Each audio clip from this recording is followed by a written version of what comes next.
Yeah. All right. Calling order the regular meeting for Chapter City Council Tuesday, September 7th, 2021. Let the record show members of the council present, except for Councilmember Lopez with an excused absent. I will lead you in the Pledge of Allegiance and ask Councilmember Alvarado for the invocation. Salute, pledge.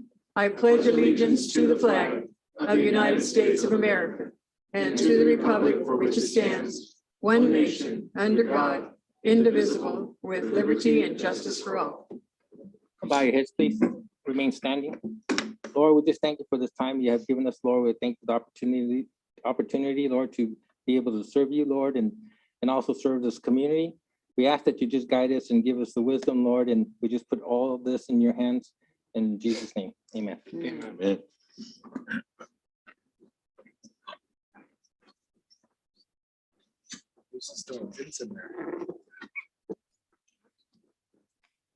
We need a motion for approval of agenda.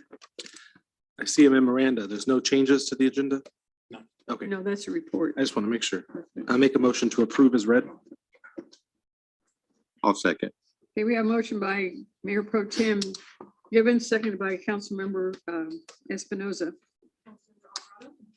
Yes. Given? Yes. Espinoza? Yes. Yes. Next item is a presentation for introduction of our new building inspector one. Yes.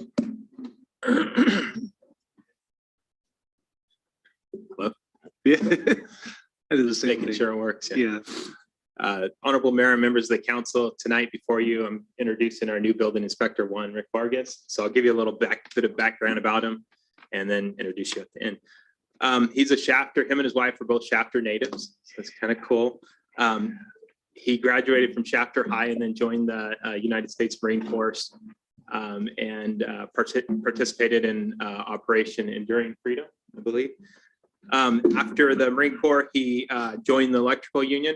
He spent 6 years in the electrical union. He turned out as a journey level electrician. And then just recently this year passed his ICC commercial inspector exam.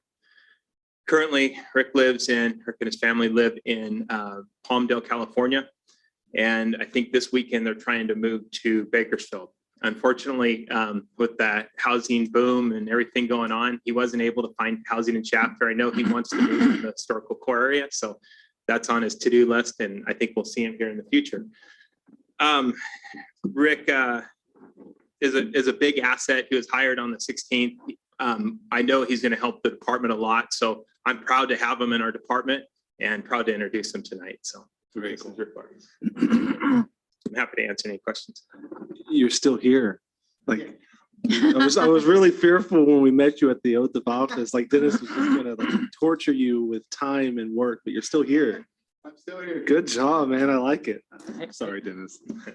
I thought you were going to say, Dennis, that he lives in Wasco when you said where he lives. Yes, you were hesitating there a little bit. So Yeah, I no thought you Wasco. said Wasco. No, we're happy to have you. Welcome to Rick. I'm happy to be here. I'm Good. grateful for this opportunity, and Super. I'm excited to be here in North City Chapter. Outstanding. Well, I'd just like to welcome you also, and the fact that you're Shafter pride, that's a good thing. And welcome aboard. Thank you. You're welcome. Thank you. Thank you, Dennis.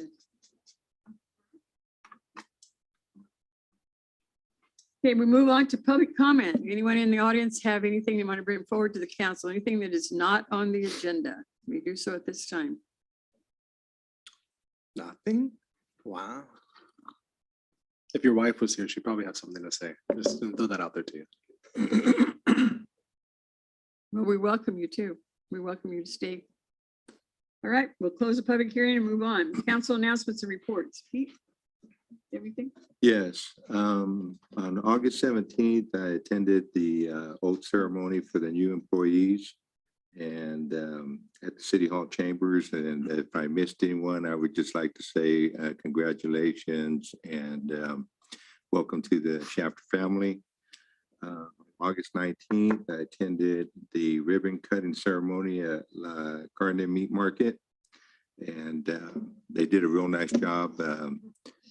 getting that building ready, and it's something to see. If you haven't had a chance, I recommend that you go by, and the tacos were unbelievable. On August 25th, I was part of the Rotary Wool Growers Dinner outing at Wool Growers, and that was a fun night. On August 27th, I attended the oath for the city of, for the new city teacher, the tutor, Gemma Trujillo Padilla at City Hall. And she's also a chapter alumni, so I love that part. So I'd like to welcome her aboard again. And then on September 4th, I've been a commander's, was actually little generals, and it was gladiators, and now it's the commanders coach for youth football, going on my 19th season. On September 4th, the Commanders defeated the Bakersfield Titans 36-6, which is a big deal. That's like David taking on Goliath, and we beat them. And next game is against the Wasco Bengals. It's going to be this Saturday. There'll be three teams playing at the Wasco football field. It'll be the sophomores at JV and the varsity, and the games start at 11 a.m., 1 p.m., and 3 p.m. So I'd just like to welcome everybody out, support the youth football program, and go Commanders. Right. Gilbert? I just want to welcome Rick and for being part of the family here in chapter, and all the new employees, and I did go to the ribbon cutting of the new meat market here in Shafter, and actually my wife she's already bought meat from there, so it tastes pretty good. So that's pretty much all I have to report. Get some of the dino ribs. They're What? fantastic. Fantastic. Yeah, we were part of the oath of offices as well as the ribbon cutting. It's good seeing unique and new businesses come in. They've done a great job in how they've remodeled that place. Picer. Yeah. Picer did. Oh, was it? Picer Construction. I'll take a look at that. It's been a busy few weeks with my daughter now in high school. It's been a little rough trying to figure out what in the world's going on. High school is such a different world. I don't know if I'm ready for this, Pete. But I will tell you, it was a great outing at Miramonte on Friday. Shafter did win that game. It was nice to see them make some headway and win a game. And for those of you who don't know, Shafter High is doing their football field, so they're doing a Road Warriors campaign. So if you get a chance to go out to one of their games, I think we have, for the couple of games I've been able to go to, we've had more of a crowd at the games than the home team has had. So it's been good. We had probably double the turnout at Miramonte than Miramonte themselves had. So it's been good watching Shafter support Shafter. So that's about it. Good. Okay. There's always lots more to do. As you know, we did attend the ribbon cutting and grand opening for the market, and they were running a little late because of getting all their equipment in, which is really sad. It was delayed for weeks and weeks and months because they just couldn't get it transported here. So they've struggled, but at least I think they're going to have a good head start over there. I did attend a Chamber of Commerce board meeting on August the 18th, and they are beginning to look at new ways of reorganizing, and I believe they're ready now with their little group to concentrate more on a business plan. And so they're getting some outside help, as well as updating their bylaws and just picking it up and see if we can make some progress in promoting more business, not just in the core area, but in the other companies that are located in Shafter. David, you're in the back. How do we say our tutor's name? Hema. Yes, I thought, okay. Okay, she was, she did work before for us at the tutoring center, and is she graduated already?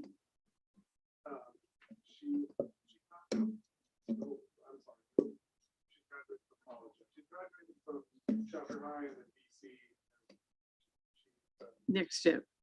Okay. I think she has graduated from Cal State Bakersfield. Yes, well, she's just very excited. She is a local person too. I'm very excited to be here, and it looks like we're very fortunate to get her because she's really excelling, especially in the math category. So We may even end up having her back here at Shafter High in math. Just really, really a pleasant young person that I think will benefit our community a lot. So that's all I really had too. Okay, we'll go on to consent calendar. We have 8 items on here. One of them is to approve general checks. And then payroll, overtime report, as well as our minutes of last meeting for August the 17th. We are approving a special events permit for St. Teresa's Catholic Church for their Patrons Day Festival on October the 3rd. Number 6 is the acceptance of a donation from Kern County for our library materials and furnishings, because we're in the process of having a municipal library. It won't be in the county anymore. Number 7 is to adopt resolution number 2826, which is to conduct investments and banking activities on behalf of the city.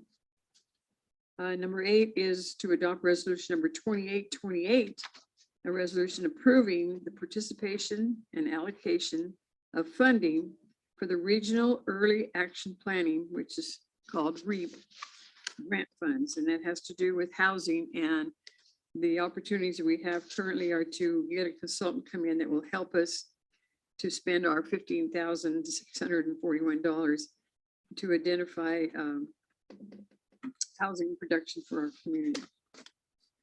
So any questions? Okay, well, call for motion. Make a motion to approve as read. I'll second.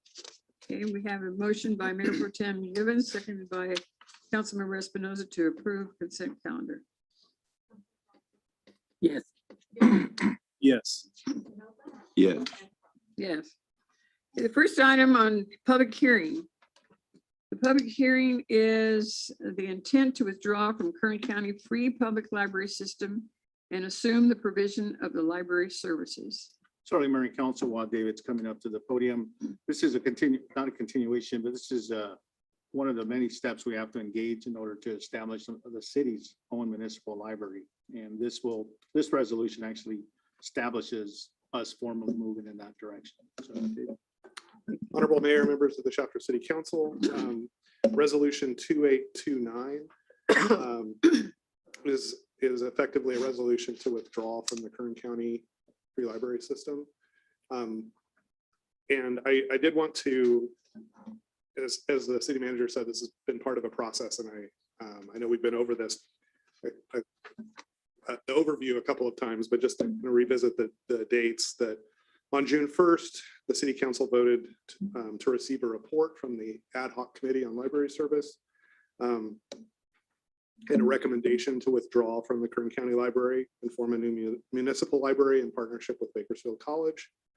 The agreement that was reached with Bakersfield College to operate the library was approved on August 17th. And then that will be going to the board of the Kern Community College District on the 16th of this month. The lease with Kern County for the library space was terminated effective August 17th. So they're no longer a tenant of the city in the library building. And so the next step is to withdraw with this ordinance, to withdraw from the library officially. I did want to correct something that was in the staff report on advice of the city council, or the city attorney rather. The next step is it's not required for us to adopt an ordinance to officially form a library as a charter city. That's can simply be done. I think it's implied, and Marco, please correct me if I'm wrong, but I think it's implied in the actions that you've already taken. And so effectively with this act, the legal process of forming a city library would be complete. Yeah, in essence, it's just like any other city department. Some cities have an ordinance that spell out exactly what the operating hours are, how a library might be operated, other ways in which the operation goes. You can certainly do that, but it's not required. I see. So that last paragraph that's specifically talking about the ordinance. Correct. Theoretically, once approved, we don't have to go through the ordinance process of first reading, second reading, and then waiting the 30 days after. Correct. Okay. Basically, what that does is allows us to accelerate the timeline by, the time that would be required to pass and await the effectiveness of the ordinance. So it potentially brings the opening of the library closer. Within 60 days. I mean, Yeah, it's a that's 60-day, significant enough. yeah, it's a lot. Okay, thank you. So I'm happy to answer any questions. Do you have any updates on how the expansion's going or? I do. So I shared with you photos that the buildings themselves have been framed and they're moving forward, even though we don't see them. They're being constructed offsite. Excuse me. GAF and their partner Project for Public Spaces has chosen a contractor for the actual site work, which is JTS Construction. It's actually a separate company from the company that's JTS Modular, which is building the buildings, but they work together. And so we discussed some of the details. I don't yet have an official timeline, but they're very eager to get started. And so I expect, fairly soon we should see some activity over there. Thank you. Sure. Okay, at this time, I'd like to open the public hearing for anyone who cares to address the council for or against. You may come forward at this time. No comments, no questions. Okay, we'll close the public hearing. Council, if you have no further questions, No further questions. okay, we'll have a motion. I'll make a motion to approve as read. I'll second.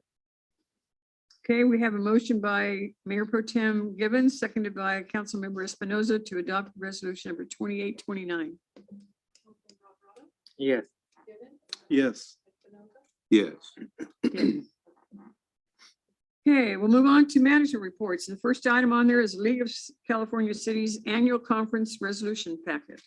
Certainly, Mayor and Council, every year at the annual league conference, there will be resolutions proposed for the general membership to take action on.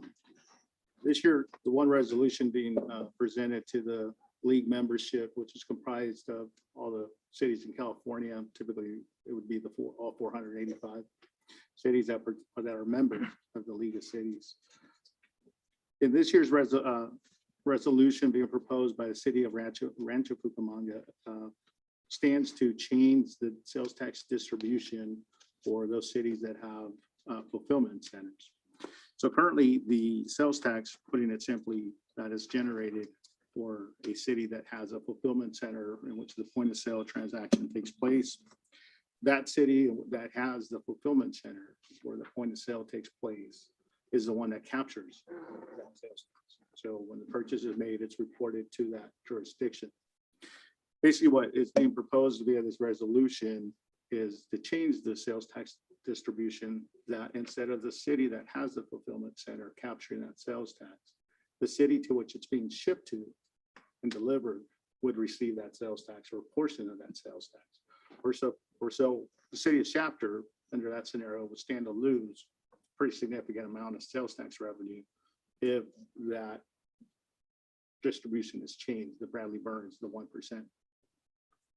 This is a resolution being presented to the general membership of the league. So it's not a bill, but it's going to be then forwarded to the state legislation, requesting that they take up legislation formally at the state level to change that sales tax distribution. That is not contrary to what we would want any legislation to take place. So our recommendation to you, and just by the way of background, there's a number of cities in Southern California being led by the city of Eastvale that is leading the effort of this coalition to oppose the bill. There's about 15 cities in Southern California that are not opposed to this resolution. That are not or are? Are opposed. They are opposed. Okay. Correct. I reached out to the city of Fresno, which is one of the top 13 big cities in the state, so they carry a lot of influence. because they too are in a similar situation like us and these other 15 cities, that they would stand to lose significant revenue based on the distribution hubs that they have. So they were going to do some research, but all in all, there's at least 15 other cities that I'll be talking to and joining that effort. So our recommendation in this particular item for this resolution is for us to take a position of opposition to it. And for us to send a letter, so it goes on record to the league president that the city of Chapter is opposed to it. And then should the cities of Southern California being led by Eastville, should they also send a letter as a coalition, I would recommend that we are part of that. There's a strength in numbers. And so the two items, one is to take formal action to oppose the resolution, go on record by sending a letter to the league.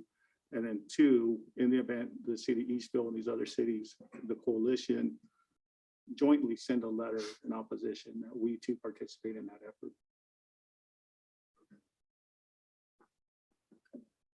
Any questions from council? Could you hear out there? Because I'm not sure we're picking up the mic. Your mic is, Charlie? yeah, There we go. yeah, your mic wasn't picking up as well as when we had the attorney speak. So I didn't know if it was yours was off or not, because otherwise it's pretty loud. What? How about now? Yes, I think gotta it's lean better. forward. Uh-huh. How many cities in the league? 485. In California, there's 485 cities. And talking to our sales tax Oh, he consultant, told us. there's probably about 180 of those cities that would stand to lose some of the sales tax in one form or another because of the way the sales tax is currently being distributed. Well, as I told you, when I talked to our representative from the Southern San Joaquin area, is that we're not saying that we need to have all the money. We're not saying that we're going to just grab it and be greedy about it. But when Chapter didn't have any money and we had to decide how we were going to start improving our community, and we decided jobs was a key part of it, that we finally invested out on 7th Standard, which was a big step out there. And so that takes a lot of revenue for maintenance and infrastructure that's out there. So, for example, just the fulfillment center that's coming out there will bring us some funds, but all the others that are out there don't bring sales tax. And so it's important that, and we didn't even go after the fulfillment center, which is Amazon. They came on their own and they brought along all this improvements that we're going to have in order to keep that active and alive out there. And so I think other cities, because in 2017 and 2018, when this issue of sales tax first came up, I attended some of those meetings in Sacramento, and the cities were just, they were not aware at all of how you get revenue in sales tax. And so there was a big learning report, and as you know, it is in some of our reports here, but most cities just speak or think of what they need for themselves. And maybe they did struggle with COVID and they lost revenue, and well, you can just see some businesses are even going out because they can't make it. I mean, the trickle effect is worse than anybody ever would dream, but I think it's a pretty serious issue to take money and then leave somebody else out, and it's going to struggle. And yeah, I think it's most important that we send a letter, and this position in opposition with the coalition is probably another good thing to make everybody more aware of it. Yeah. I think that's the reason I was asking the question, because when we talked previously, we didn't think there was any cities with the opposition. If anything, maybe a handful, 2 or 3. So to know that you've got more, and some of them are larger scale cities, it feels like it's starting to grow some legs with the opposition. I agree. I think we should be standing in opposition. And if there's a coalition letter that we can be a part of, then absolutely. Well, and in 2018, when I was attending those meetings with Jim Zervis and our staff, it was pretty obvious even then that some of them realized that it was affecting everybody, and there was reasons to study it and look at it. Yep. Now these cities came forward and raised the question again. And so I was impressed to hear that many of them are understanding it. But as you know, people change in positions and staff or even in councils. And so, yeah, they're coming back and asking again for. Right. Yeah, and you're right, Mayor Prout. This is not a new topic. The No. league has taken up at a committee level, this very online sales tax revenue and how it's distributed. A lot of meetings taking place, but this just feels rushed. And I don't believe the committee came out with a true recommendation on how to best address this Right. for the cities that's equitable. And so I just feel that the city of Rancho Cucamonga is just fast tracking this. Well, the ones that sent forward that we have in here is Apple Valley, El Cerrito, La Canada, Flint Ridge, Laverne and Lakewood, as well as Moore Park and Placencia, Sacramento. So, you know, I mean, there has to be cities that certainly understand it, that would have some, raise those questions up and, yeah. So we got to try, we got to put it out there. Any other questions, comments? No? We get a chance to see the letter before you send it? Sure. Okay, thank you.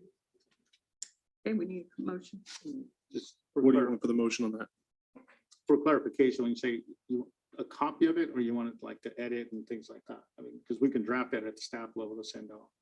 I'm fine with a copy. You Yeah, see it, copy. yeah. Mhm. Just so we Just wanted know. to clarify. Yeah. For motion on this, just a motion to oppose and Send the letter. send letter of opposition along with join the coalition. Yes, and in a position of opposition as well. I will make a motion to send a letter of opposition and join a coalition, also opposing the bill. Resolution, sorry. I'll second that. Okay, we have a motion from Mayor Pro Tem Givens, seconded by Councilmember Espinoza. Yes. Yes. Yes, Yes. Second item is for League of Cities Annual Conference Proposed Bylaw Amendment. Sorry, Mayor and Council, this is the second item being proposed by the league, and which basically what it does is 3 or 4 different things. One, it changes the name from the League of California Cities to Cal Cities. 2, it also gives an addition, it creates 5 additional seats for each of the different caucuses that are currently approved by the League of Cities. Let me get to that.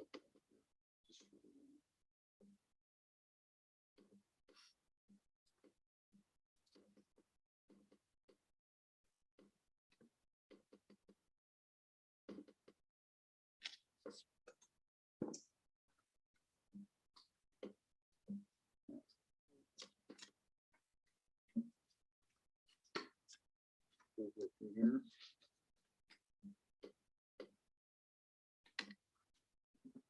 Okay, so it recognizes each of the Cal City Diversity Caucuses by adding a seat for each of those to the Board of Directors.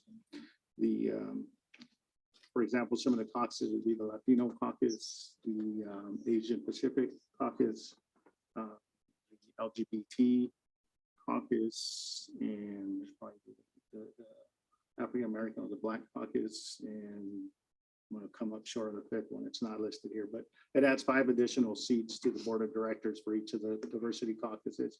So that's one of the amendments. And like I said, it also changes the city's moniker to Cal Cities instead of League of California Cities. And then the 4th item is some various minor technical corrections to it. So there's nothing really detrimental that by us voting in favor of the changes to the bylaws that it has an impact on chapter.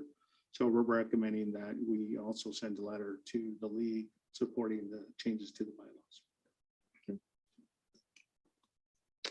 Any more questions of staff?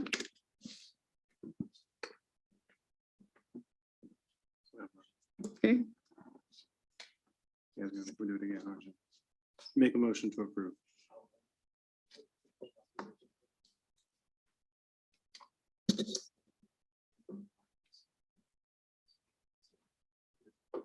do we have any more?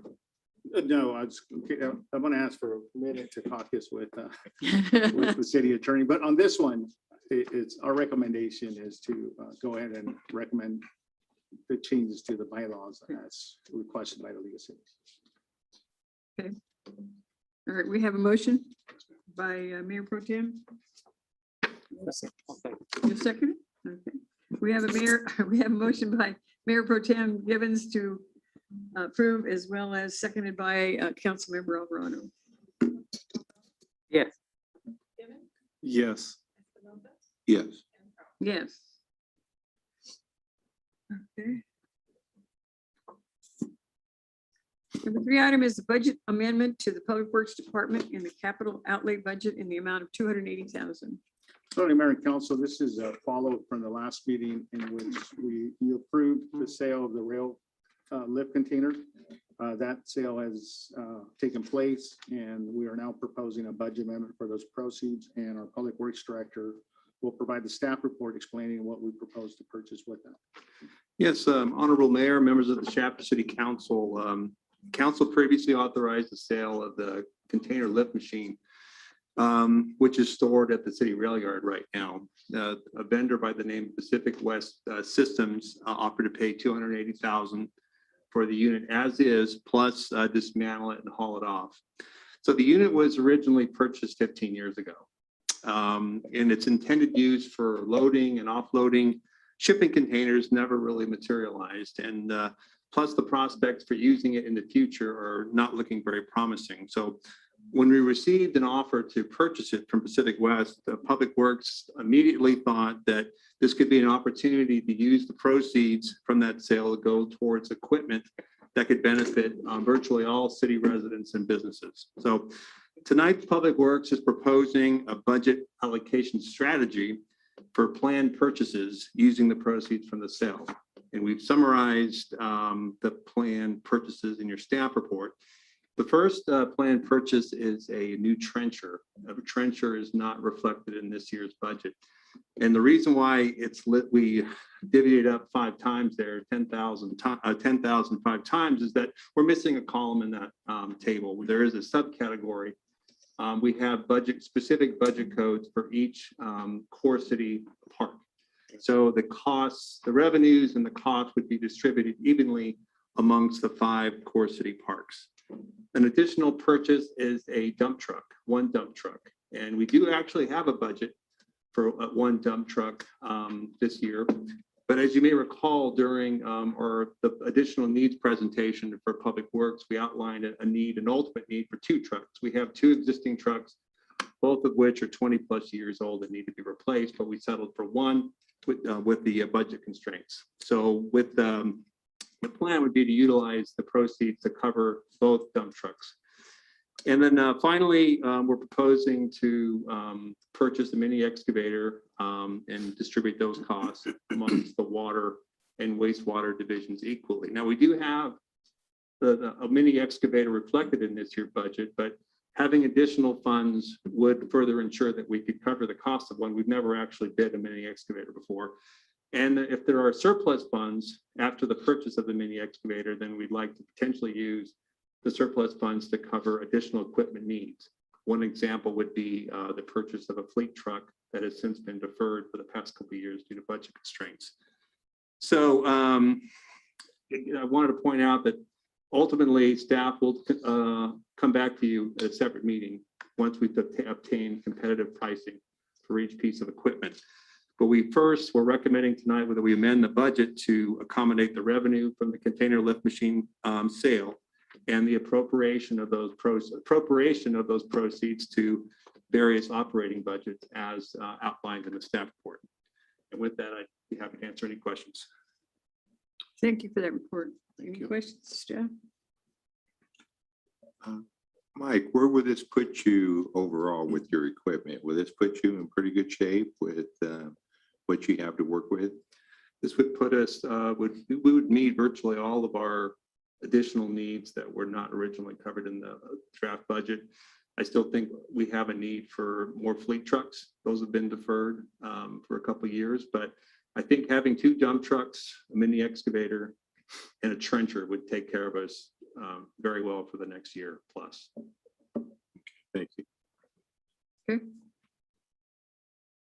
Call for a motion.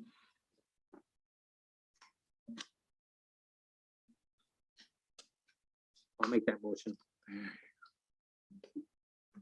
Just the amendment of the Public Works Department and the capital outlay budget in the amount of 280,000. I'll second it. Okay, we have a motion by Councilmember Alvarado, seconded by Councilmember Espinoza to adopt this budget appropriations.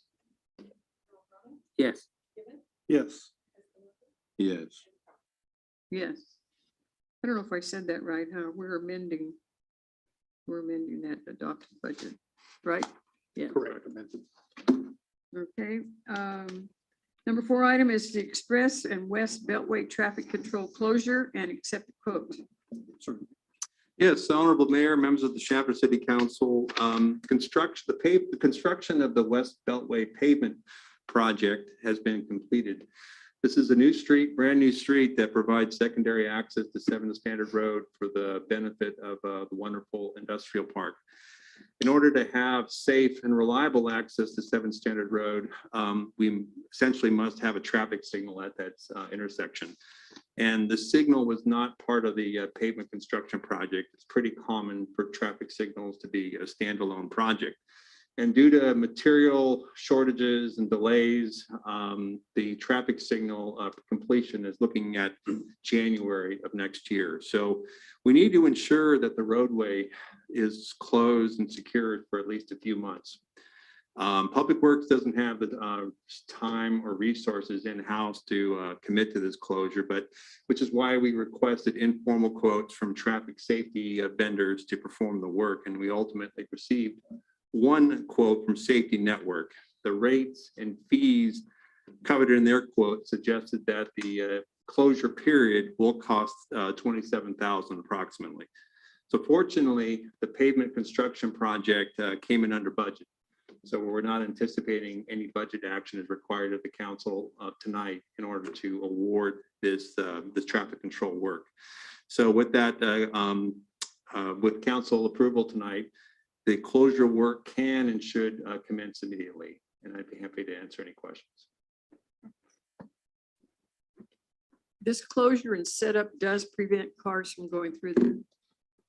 It'll make it really challenging, but there is going to be, you'll probably see a few people try to test the durability of the K-rail and the signage, which I should point out that this is a 24/7 commitment by Safety Network. And so, and they just have the ability and the resources to respond if traffic signs and delineation is compromised.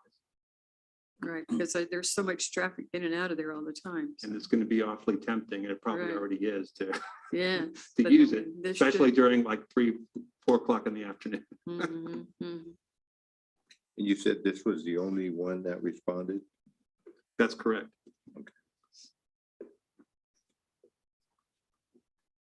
Any other questions? Okay, we'll have a motion. Make a motion to approve as read. Second. Okay, we have a motion by Mayor Pro Tem Gibbons, seconded by Councilmember Alvarado. Yes. Yes. Yes.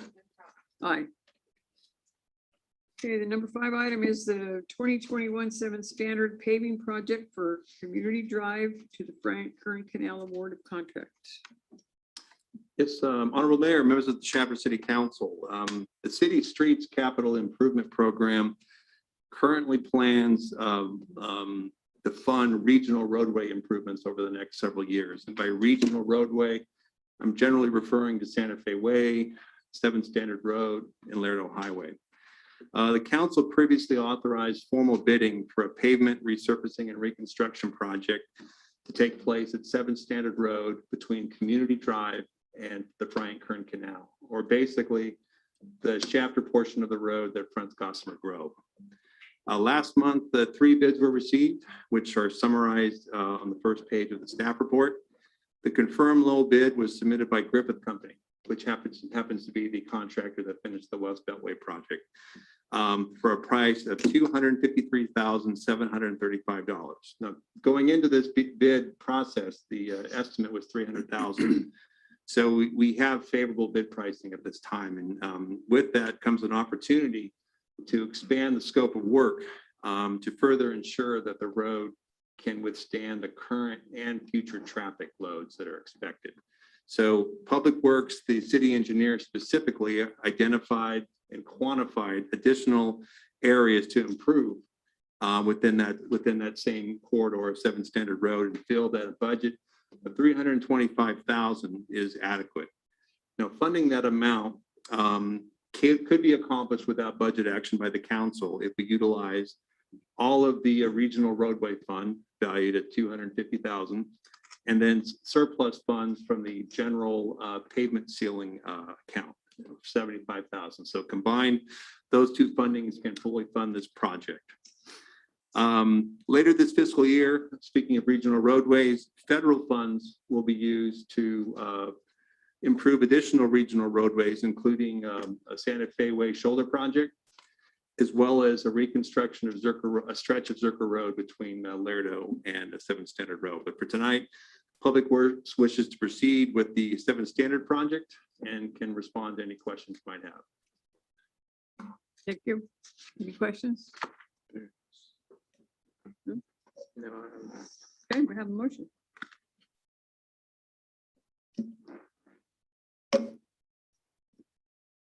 I'll make that motion to accept the. There you go. Second. Okay, we have a motion by Councilmember Alvarado, seconded by Mayor Pro Tem Givens. Yes. Yes. Yes. Yes. Next item is a resolution of the City Council of the City of Shafter authorizing the city manager to sign and execute agreement with the County of Kern for illegal dumping. Sorry, Mayor and Council, this is a continuing item from Kern County Public Works. If you recall earlier this year, Kern County proposed to increase the property owners' current fees of the landfill to increase them for single family by $22.11, for apartments from $66.30 to $84, an increase of $17.70 per unit. The proposed funding is to address illegal dumping in the county, as well as the incorporated cities.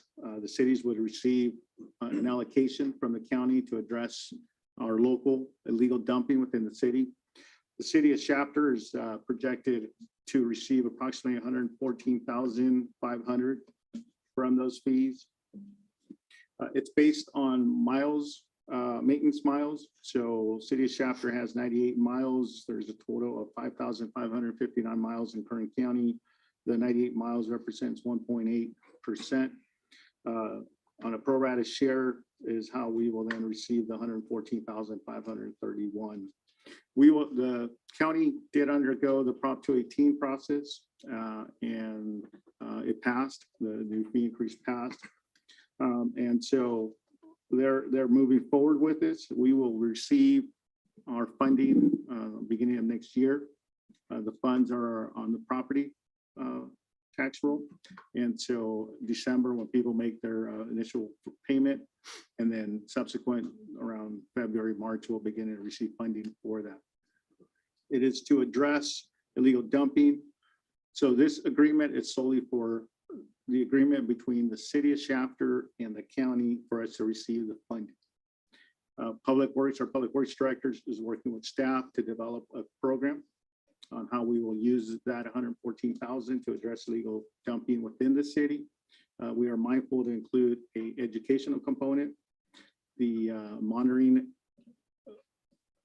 component, as well as an enforcement component to that. So those three areas that are factors that we're going to be looking at. We want to make sure that we educate people. We also make sure that we have some enforcement capabilities to illegal dumping. So that'll come to you separate from tonight's action. As that program is still being put together, it'll come back to you as a follow-up council discussion for you. So this evening, staff is recommending to you to go ahead and approve the funding agreement between the City of Shafter and Kern County to receive $114,531 as part of the countywide illegal dumping funding available to cities.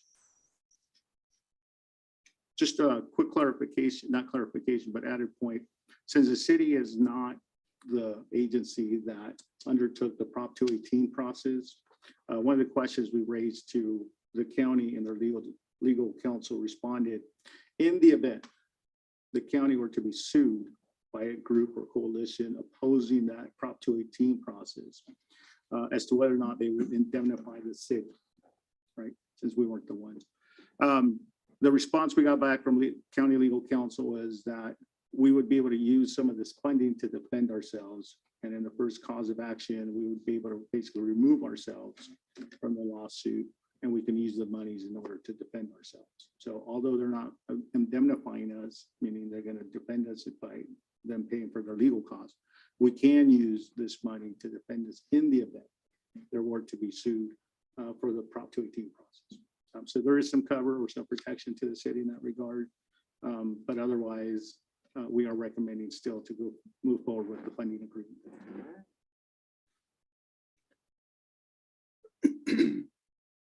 Gabriel, I have a question on the 98 miles. That's Chapter's extended boundary out towards Gossamer and everything, and the airport and down Cherokee Strip and north city of Chapter. That's all that boundary. It's just within the city limits. Cherokee Strip is outside the city limits, so that's county. So this is only for city streets. Okay, but so that includes Gossamer. Correct. Okay. One of the, if you recall, when they proposed this fee increase, we, the city, took a position of not supporting the Exactly. fee increase. One of the reasons, if you recall, that we brought up, or one of the questions raised is, as the city continues to build out and additional streets are added, right? Are we going to see an increase in that, so Yeah. we're 98, eventually we're going to be 100, 110, and on and so forth. So with that, would the city see an increase in funding? Because with each new house that is constructed, the county is going to get that additional revenue, Right. right? The county came back and said, no, they would not be making those adjustments to our allocation. So the 114 of what we will receive is based on the 98, which is locked in. So even though we will continue to add road miles, maintenance road miles to the city limits, we won't see an increase in funding. That's why we took a position of not supporting the fee increase at the county level. And I was gonna say, because just to be clear, this wasn't a fee increase that we imposed. Correct. And frankly, this was something the county of Kern did on their own accord, right? Part of the Correct. 218. So sitting here tonight, if we were to say, no, we don't like it, it doesn't really matter. They've increased the fees regardless, Correct. right? So there's really not a way to back around this. This is just a matter of, are we just going to accept the money and work with the money? Or are we just going to, push the money back to the county and say, we don't want your money, but keep charging us for it, right? Right. Again, staying on the record, this has nothing to do with the city of Shafter trying to charge its residents. Yeah, you're absolutely right. And, that's stated as well, that this is a county initiated fee increase that the Yeah. county undertook, of which, again, the city of Chapter took a position of not supporting the fee increase when it was initially proposed. Exactly. But you're right, no matter what we do, it was going to pass anyways. Yes. Well, maybe by educating our people and ahead of it, we won't have to spend so much.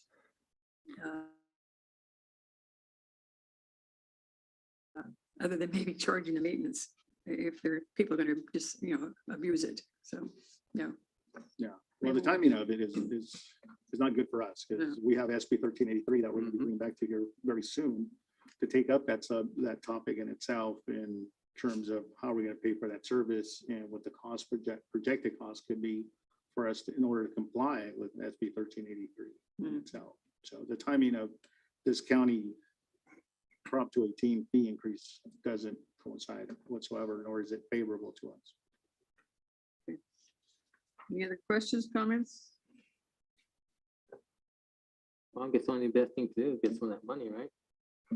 What was that? I guess the best thing to do is get some of that money. So- Well, I mean, they're going to allocate it anyway. I mean, it's going to be allocated. It's just that we have to spend it in the right way and hope that we can maybe not have people dumping within our own community. That allows us to have some money to be able to teach or to Right. communicate with others.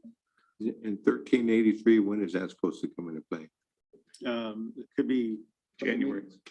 well, it takes an effect in January, but we'll be bringing back to you. So if you recall, we did an RFP Mhm. that just closed. So that item will be coming back to you here in the next 30, 45 days while we review the proposals that were received. Yeah, kind of like that. No, both of them No. at the same time. That's right. I don't know, is anyone out here aware of what we're talking about? Okay. Jeff, you don't count. I was gonna say, you Yeah, don't Jeff count. knows. He can't sleep at night already, so, yeah. But Dawn and Dan, I think you understand. Yeah, it's not a good deal what the county's doing to us. But we'll make it work from our advantage on here too. All right, we need a motion.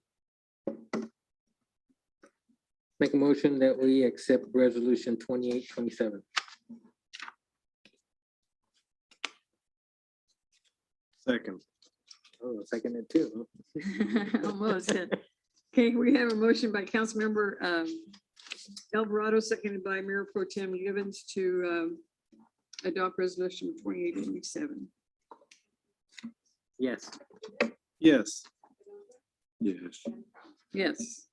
Next item is resolution updating parking limitations and restrictions for chapter business parks. Certainly, Mayor and Council, this is an item related to truck parking in the city, as we always look to ways to work with this particular demographic of group of individuals in our city. And with that, Mike, is our Public Works Director, will make the staff presentation.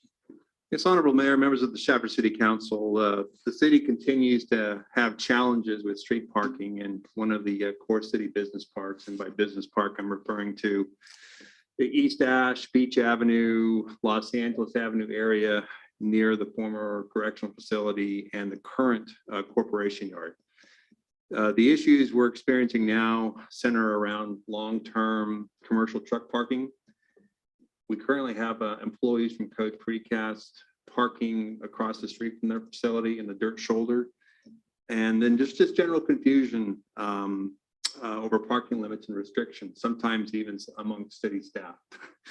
So the council a few years ago previously established designated commercial truck parking areas on East Ash Avenue. And back then, there really wasn't a lot of traffic flow in that area. But here recently, parked vehicles on East Ash are conflicting with operations of the new corporation yard, as well as the new business that moved in across the street from the correctional facility. A couple of months ago, staff hosted an informal discussion with Mayor Prout and Councilmember Espinoza to discuss options and priorities for street parking policies and enforcement. During that discussion, it was determined that a ban on commercial truck parking citywide was unnecessary, or at least premature at this time. So Public Works offered to prepare an amended policy to address the immediate issues. A summary of the amended parking policy changes is provided in the staff report and is depicted in two maps, I think, that are included with the staff report. Basically, we're proposing to limit daytime parking along certain streets to 2 hours at roadways that front certain businesses. At this time, we're proposing to maintain the parking by permit only in front of the correctional facility, at least for now. We're prohibiting parking at a stretch of Beach Avenue immediately south of Laredo Highway that's extremely narrow and can't really accommodate any street parking. And we're also planning to prohibit parking along the south side of Los Angeles Avenue, which is basically a dirt shoulder across the street from Code Precast. And then most notably, we're updating the commercial vehicle parking designated areas at East Ash, Golds, and Walker. Now, Golds Avenue and Walker Street will remain unchanged. We have designated parking, commercial truck parking on the west side of Walker Street, all of Golds Avenue currently, but the East Ash portion would be trimmed to we would limit the parking east of the corporation yard to Golds Avenue. So we're proposing to amend the policy similar to what we did a few years ago with the two resolutions. One resolution would cover general street parking restrictions, and the other would establish the modified commercial vehicle parking policy. They're meant to work with each other. but they would supersede the resolutions that were adopted a few years ago. So again, just to point out, new policies and changes can be considered and approved as the traffic patterns continue to change in that area. But for now, what's before you tonight in the two resolutions is viewed as the most responsible way to improve safety, eliminate confusion, and accommodate some level of commercial vehicle parking. And with that, I'd be happy to answer any questions. Questions? I got two. It's permit only parking. How much is the permit? We haven't really designated a fee for that. I don't know that there would even be a fee that we could approve, but it would be subject to city manager approval. And the 2-hour parking on Beach north of Ash, it goes all the way up to, is that, Basically, the JBI, okay, so there's 2-hour parking allowed in front of the storage center, self-storage. Because that's what, based on what I'm seeing in the yes, little map, that's right? correct. That's correct. Because then the road there starts to widen considerably once you get past the Ford Theater. It's just that corridor where the Ford Theater is at. It's extremely narrow, and Gotcha. we can't accommodate any street parking in there. Okay. Is it also correct that we have nothing available in the community that's zoned for truck parking On public or private, either? not that I'm aware of. No. Did we pursue anything out to Minterfield? We have not had any conversations with the district, the general manager of Minterfield at this time. We could definitely entertain that. I think I would imagine that that's space that they would prefer to lease out. That's and- right, And but there would probably have to be some business plan to, make Right. make a profit off of that. I would but suppose. that was part of our discussion, is the That's fact that correct. we've moved them before and we're gonna have to continue to move them. Pretty soon they're gonna run out of spaces, and so they're gonna have to eventually break down and realize that they have to be responsible for finding a place, and it will cost them something. So, yeah, I would hope that we can at least make the contact out there and have something ready to go. Because it's gonna happen. Absolutely. What is our definition of commercial truck parking? Is it semi with trailer, B? I think it's weight-based, if I'm not mistaken. I think it was 10,000 pounds. 11.5. Okay, thank you. No, the last time we spoke, we talked about Brown and Bryant property, and then we also talked about the possibility of the airport. So we haven't made any contact out there at the airport, see if anything like that is even viable. Not Yeah. at this time, but and you mentioned the Brown and Bryant site. I do have a meeting scheduled with the Department of Toxics Substance Control, the state agency that controls the cleanup and monitoring of that site. And I'm hoping to have an updated timeline for when we might be able to consider using that site for a different, for a new purpose. I think that the airport district or the airport side would be just too far. If I was a truck driver and I had a load on my truck, I wouldn't want to take it out to the boonies. And it's bad enough just having it around town.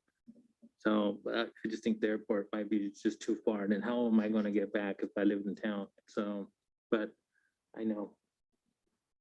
Yeah, it's better than not having a place, because we. Yeah, no, that's You know, true we still- too, but if we Because we could, do have a if lot we of could people. make it work here in town, I think we are, so. I just think the idea of the airport is still too far. Any other questions, comments? Okay, let's have a motion. We have two resolutions on this one. Do we need to read each resolution separately? No, I'll make a motion to approve both resolutions as read. Second. okay, we have a motion by Mayor Pro Tem Gibbons, and seconded by City Council Member Alvarado to adopt resolution number 2830 and 2831. Yes. Yes. Yes, Yes. Number 8 item is contract for outside legal services for assistance with personnel matters and employment law. So the American Council, a common practice in cities is for cities to use legal counsel for assistance to management when dealing with personnel matters or employment law regarding workplace investigations, training, or litigation. In this case, and in consultation with our city attorney, whenever we have a personnel matter that the management, myself, our HR manager needs legal advice. In the past, we've consulted with our city attorney's office. But as you know, you, the city council, serve as an appealant, the final appeal board on personnel matters. In the past, whenever we had a personnel matter involving a workplace investigation, the city attorney's office would advise management, and we would have to hire outside legal counsel to then advise you on the matter. So best practice is for outside counsel to advise management and the city attorney's office to advise the city council. There has to be a separation on that. And our city attorney can talk more about that here in a minute. So in this particular matter, we do have a current or some current personnel matters we need to seek outside legal counsel presently. To that end, I did have to sign a letter of engagement up to the city manager's authorization in order to begin that process. With this item before you, we're bringing an item for you to, which we're recommending to enter into a professional services agreement with Plaza, Jennings and Chipman. It's an LLP for services, legal services not to exceed an amount of $100,000. The $100,000 is just the budget. It's not a retainer. We're not paying a monthly retainer or anything like that. It's just to have a line item budget for in the event and when we need outside legal counsel. So just like any budgetary item, we budget a certain amount. Even our legal city attorney office, we budget for about $360,000 per year. And that's just a budget item. It doesn't mean we're going to spend all that. All right, same principle here. But it's to have that budget amount available. By way of background, the firm Plaza, Jennings and Chipman, they specialize in personnel work for public agencies, higher education institutions, independent schools, nonprofits. They provide labor and employment legal services with regards to employee disciplinary matters, which includes workplace investigations, litigation, labor law related to training, and preparation of legal reports. As I said, due to the current ongoing matter and in consultation with our city attorney's office, I did have to enter into a letter of engagement up to $10,000. So this action tonight is for a total of $100,000. So it's the 10,000 plus the 90 that we're actually budget for a total of 100,000 since we've already engaged for the 10,000. At this time, I'll ask the city attorney to provide his opinion on how this arrangement works and why we're both in concurrence of moving forward in this direction. Thank you, Mayor and Council. I don't have too much more to add, except that one clarification, it's not just common practice. It's required by the due process clause of the Constitution, in that the attorney that provides advice on dealing with personnel matters cannot then be the attorney that provides you advice as the appeal body, because it would be my advice that you're sort of judging over. And so that's the reason why there has to be a separation of advice on these personnel matters. And it happens anytime where the city council is the appeal body, the final appeal body, as is provided in your personnel rules. And so what we've, in talking to Gabriel, we thought that the better approach is this approach, since the city attorney's office typically has the relationship with city council. That way we're not sticking an attorney, to you that you've never seen, never talked to, never did anything. There's absolutely no relationship. We thought the better approach is to hire a separate attorney to advise the staff and leave the city attorney's office as the advisor to the city council, which is what we typically do anyway. And so in talking it over with the city manager, we thought this approach would work the best. And so with that, council, our recommendation is to go ahead and enter into the professional services agreement with Plaza, Jennings and Chipman in the amount not to exceed $100,000. I made comment that in the past, we have had to do that when we've had a personnel issue and we just dealt with it individually, where I understand now just putting it in a budget and having it there ready to go, then we don't have to deal with it individually. So yeah, that's no problem. Have you worked with them before or run them? I have not. They're a Northern California firm, but our Sacramento office, I believe, has. Okay. In addition to that, Council, Mayor Pro Tem, I have experience with this firm in the past, and they're subject matter experts in dealing with these type of situations, very thorough, and I've had great experience working with them. Any other comments, questions? We need a motion. Make a motion to read to approve as read. Yes. Second it. Okay, we have a motion by Mayor Pro Tem Givens and seconded by Councilmember Espinoza to contact with outside services. Yes. Yes. Yeah. Yes. Okay, moving out of manager reports, going to city manager comments and reports. Mayor, if I may, just one point of clarification, in the League of California Cities packet, there was 2 resolutions in there. The one was related to the sales tax. The second is from the city of Southgate, in which they are asking the League of Cities to urge the governor and the legislation to provide adequate regulatory authority and necessary funding to assist cities with railroad right-of-way areas to address illegal dumping, graffiti, and homeless encampments that pop up along the rail lines and result in public safety issues. So in that particular resolution, we would be recommending support for the resolution. So Yeah. if you just want to take action on that, so that we can go ahead and submit our letter to this. To the So you would do 3 letters and, Yes. okay, I knew the railroad was in on that, so, okay, we need a motion for it. Yes, or amend the prior motion that Oh, that was made by Councilmember under Gibbons number 1, was to it? state opposition to resolution 1, but support for resolution 2. This was management report number 1, correct? Correct. I will make an amendment to management report number 1 to oppose the initial legislation and In regards to to, railroad. no, and then it's an agreement in regards to sales, the yeah. railroad. Oppose resolution 1, which is the sales tax, and then support Supporting. resolution 2, Right. which is funding for railroad. You have that? Okay, city clerk has that.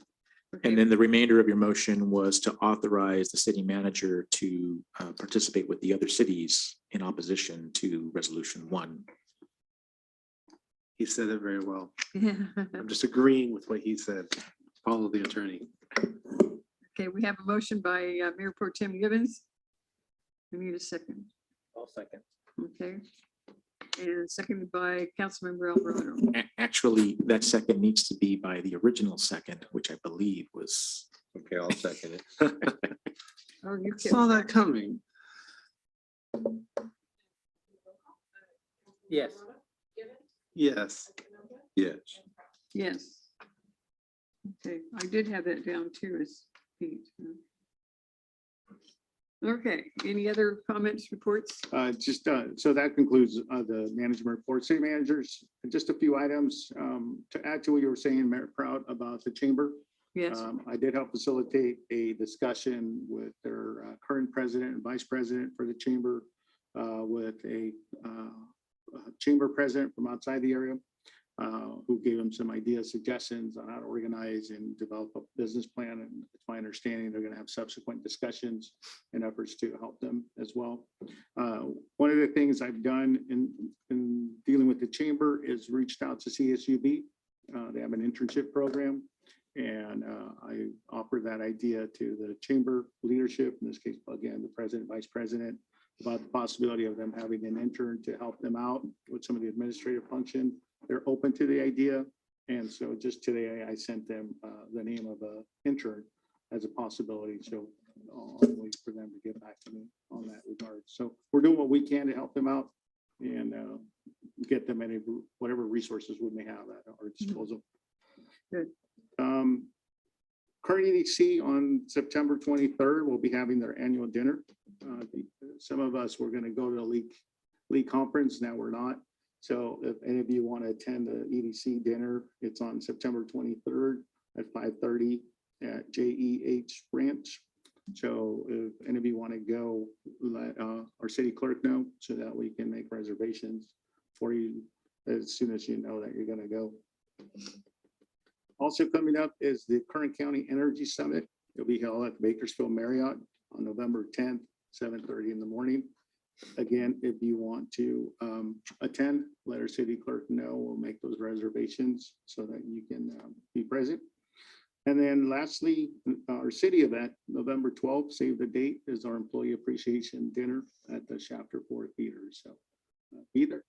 And with that, that concludes my reports. I know our Public Works Director has a few items to update you on. And so with that, Mike. Yes, Honorable Mayor, members of the Chapter City Council, actually have one project and one program to update you on. First, in response to some confusion and some irritation over the pool backflow testing notice that went out, staff prepared a second notice, a follow-up notice that we feel will provide additional background, a simpler path, and more time for complying with the testing requirement. And we hope to have that flyer in the mail this week. And then finally, Public Works staff have been working with PG&E to add lighting to the power poles in the North Chapter and North Park communities. Street improvements, including traditional street lighting, are realistically going to take several years to design and complete. But we feel like we might as well take advantage of the numerous power poles that are in that community and equip them with mast arms and lighting to illuminate the streets better and make them easier to access and safer to access. So it looks like PG&E is on board, and these installations could take place as early as next month. And then once we have a schedule, we'll send out notice to the impacted residents, explain the benefits, and let them know what schedule to expect once it starts. So we're looking forward to that. And that concludes Public Works comments. The initial comment for the water, or the pools. Everyone, did we send a letter out letting everyone know that we're stopping for now and having that conversation until we come up with something better? Or did we just do a social media post? We think we have something better, and we in the flyer we did explain a better timeline, and we're going to take a more proactive role. We're going to direct the affected residents to call us first, so we could at least have our staff do a site visit to see if they even qualify for the testing requirement. And if they don't, then that'll be the end of it, and we'll take them off the list. But if they are subject to the requirement, if they have an auto fill line specifically, then we'll give them instructions on how to arrange the required test and give them a sufficient amount of time, a realistic amount of time to get the test completed. Are we on hold right now until that new flyer comes out? Essentially, we are. The flyer will go out this week, and more than likely, and then we'll have at least, as I recall, at least a couple of months to not only do the site visits, but kind of give the have direct contact with the affected residents and explain what options they have, because some may wish to just abandon the auto fill line and not be subject to the mandatory testing. It's not just this one-time test, it's an annual test once you're in the system. Right. We've talked to some residents and explained that it might be better just to sever that auto fill line and just use a hose and do it that way. That way you have an air gap between the public water system and the pool you're trying to fill. It's just that when you have an auto fill line, you have to have that preventative device plumbed in and properly tested now. What I'm understanding though, is for us to send a notification, say we paused the program, stand by for new. That's what I'm waiting for someone to say, because it sounds like we didn't really pause it. We kind of paused it. We don't know what we're doing. We're going to send a letter out. So we pause it? Right, because there was a date on there that I think was Which we've since passed. correct. At the end of August. But Is everyone aware that it was paused? No, That's we'll what send I'm getting at. notification out to that effect Thank before you. the notice goes on. And then before that notice gets sent out, can we at least get a copy of that? Yes. Because the last one that went out, we didn't get a copy of any of it. No, we'll forward it to you. We have a Absolutely. draft on that, so. Thank you. Any questions from anybody? Yes, Colleen?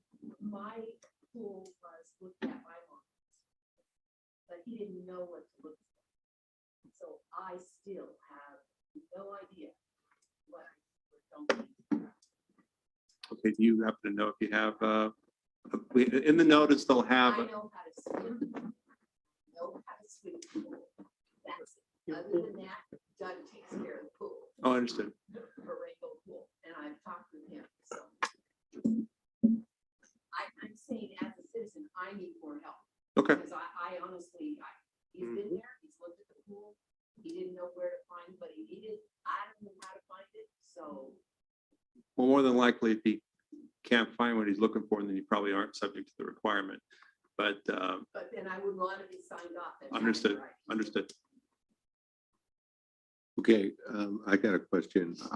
I was visited by Marco also, and I was signed off. So is this going back and everybody's going through this again? So if I'm signed off, I'm good. You won't even get the follow-up notice because you're off the list. Okay, thank you.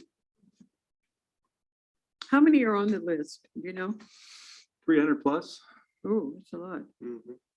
Okay. And unfortunately, amongst those 300 plus, we don't have a record of at least the older pools of who might have a device. So rather than send a notice and you try to explain, give them some instructions how they can determine if they have the device, we're just going to send an official out there from the city to help them determine if they have the device or not. And if they do, then we're going to direct them on how to arrange a test. So do you want someone to come back to the house? I would recommend that you call the number, should I say 746-5004? I got you. Yeah, and ask for a follow-up test, if you don't mind. No, Yeah. I just gotta know what to do. Thank you. Got it? Anybody else? Okay, we'll let you know if we hear from anyone else. So, Mayor, Council, one more update from our new planning director on SB 9 that passed and it's headed to the governor's desk for signature. SB 9 and 10, particularly SB 9, is very detrimental to local control when it comes to residential housing. And so with that, before he goes on, did we find out that 10 was passed also? you'll Yeah, go back 9 to and it. 10, huh? Yeah. Yes. That's what I thought. I'll defer. All right. Honorable Mayor, members of the council, my name is Steve Esselman. I'm your new planning director, and I'm here to just talk briefly about Senate Bill 9 and 10, which are both housing bills that were actually recently passed by the California Senate. They were passed by the California Assembly earlier this year. October 10th is the deadline for the governor to either sign or veto these measures. So that's sort of the last step. So I'm going to start with real quickly with Senate Bill 10 because it's a little less controversial. I'm sorry.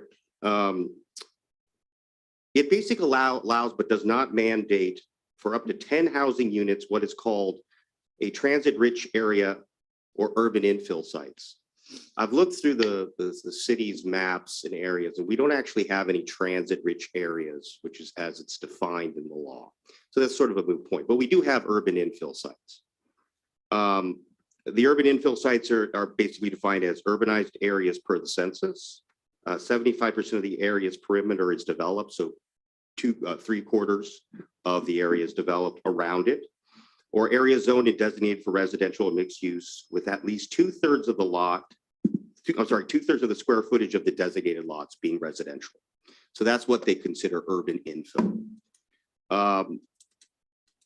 Like I said, as I said, this is just it allows but doesn't require. So this is something that we can consider near urban infill sites to allow up to 10 units in areas that are traditionally zoned single-family residential.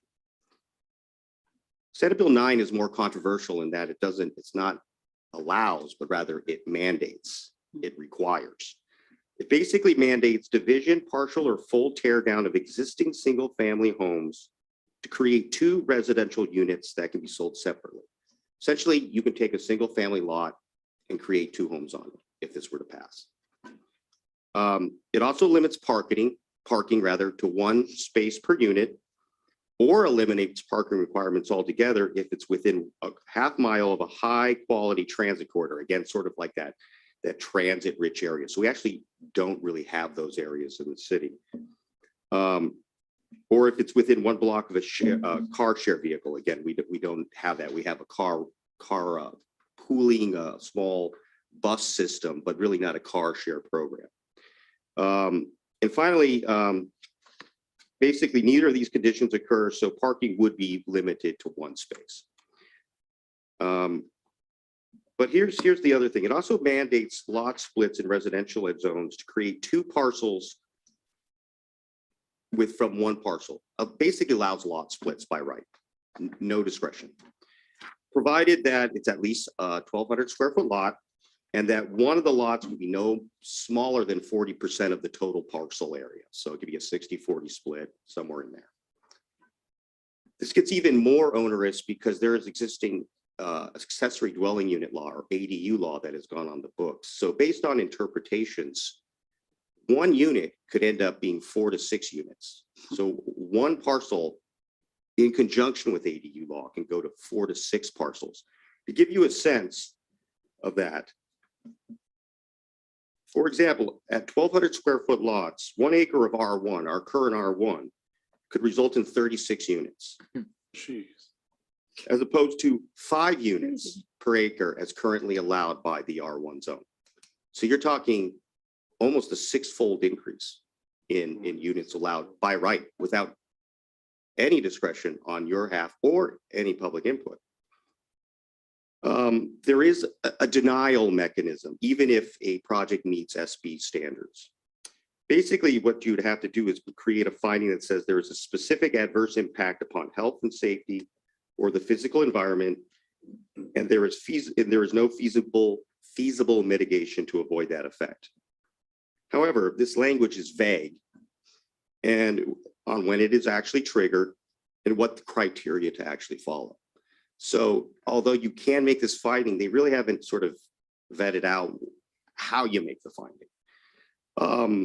One final point on all of this, I'm going to go back here real quick because I think I missed one thing. In response to a lot of opposition from the cities, they included another part of the law very late on, but basically said that it requires an applicant to sign an intent stating they intend to live on the parcel for at least, I believe it is 3 years. However, again, they say you just have to intend. There is no mandate to this. So I can intend a lot of things, but that doesn't mean I'm actually going to do them.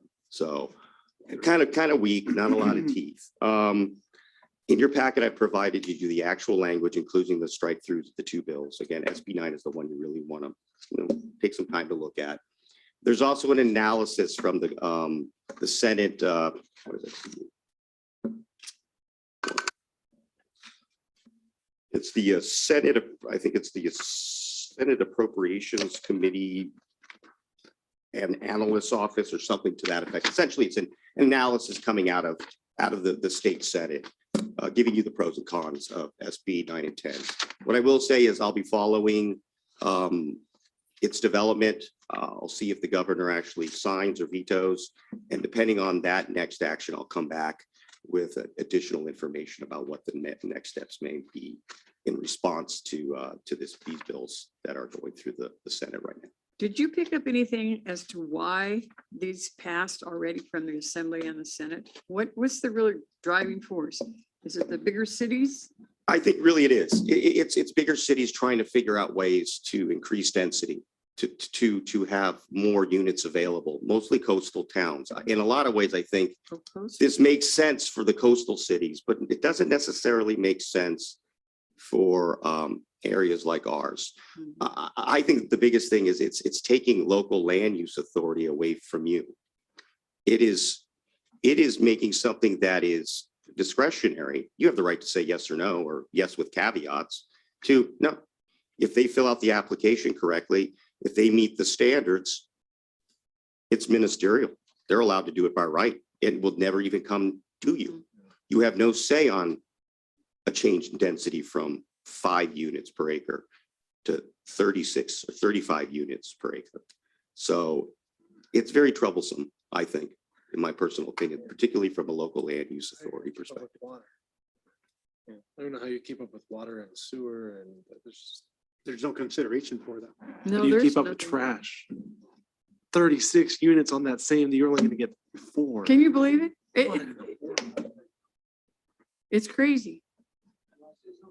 You may come up, sir. I think it has to do with the homeless population. They're trying to get them into. No, it's they're running out of space. Well, that's why they're getting into it. Hoffman Drive and Chapter. What I have read on what he just spoke about, the density is to combat homelessness. Right. This was built for San Francisco. It was devised for San Francisco and Los Angeles. We don't have that problem in Chapter. We need to stop. Don't consider it.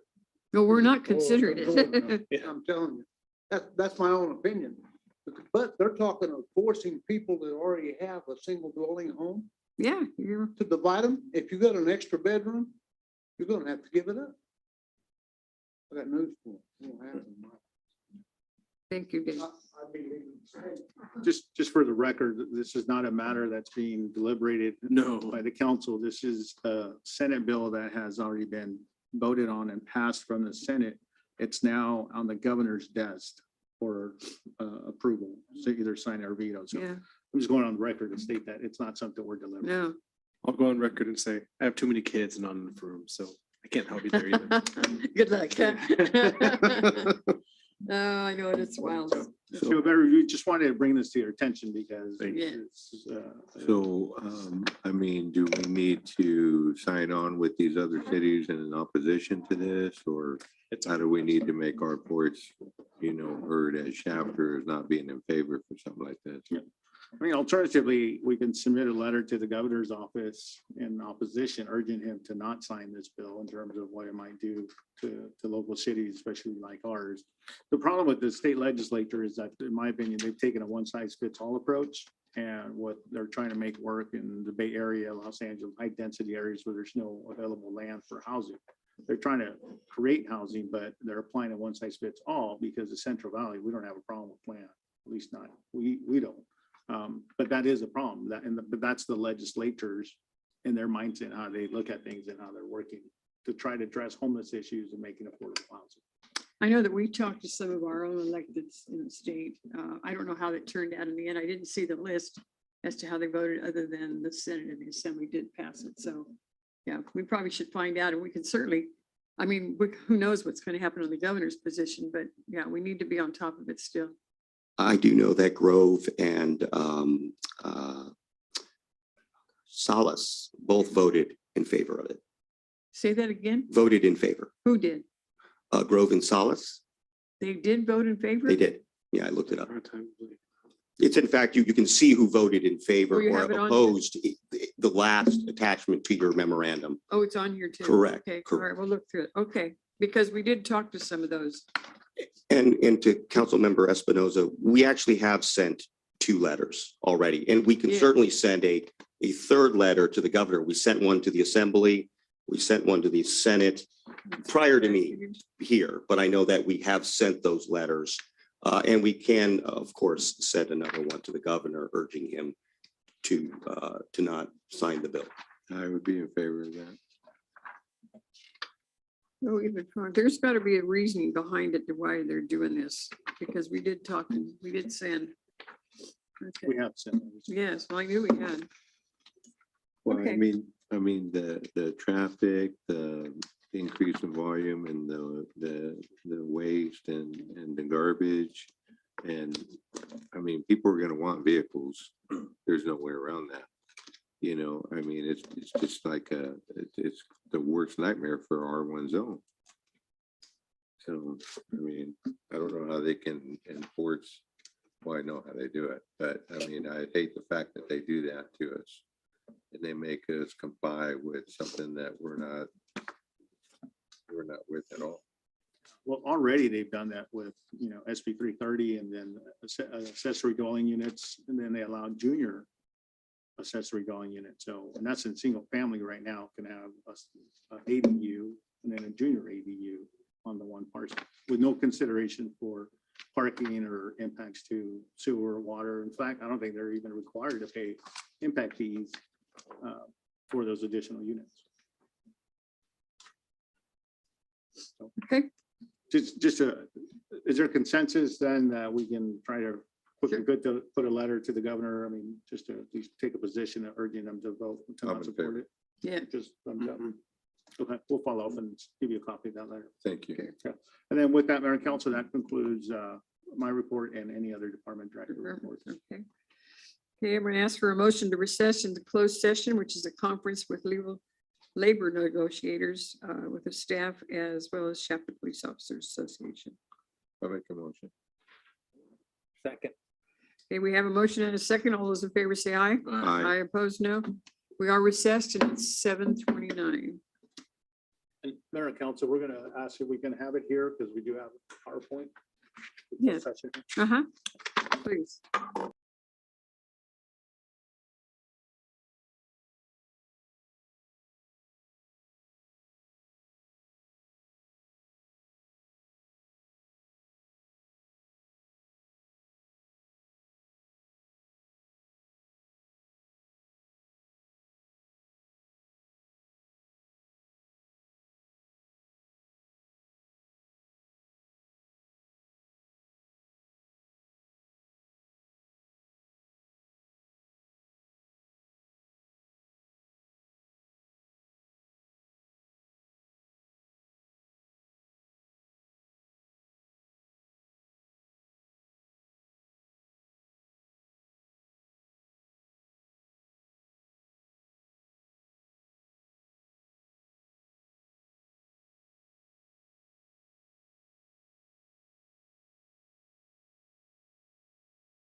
You guys like it? I do. Yeah. I just do want to move it. All right. Okay, we're back in session and I'm going to ask our attorney to give us a report to finalize the meeting. Thank you, Mayor. As I mentioned earlier today, the city council recessed in the closed session. All members were present except for Council Member Lopez, who has an excused absence. There was one item on the agenda is conference with labor negotiators concerning the employee groups listed on the agenda. City council heard a presentation from its negotiating team, provided direction, and we have no further reportable action. That concludes the report. Very good. I'll ask for a motion to adjourn. I'll second that. All right, we have a motion and a second. All those in favor say aye. Aye. Opposed, no. We are adjourned 8:09.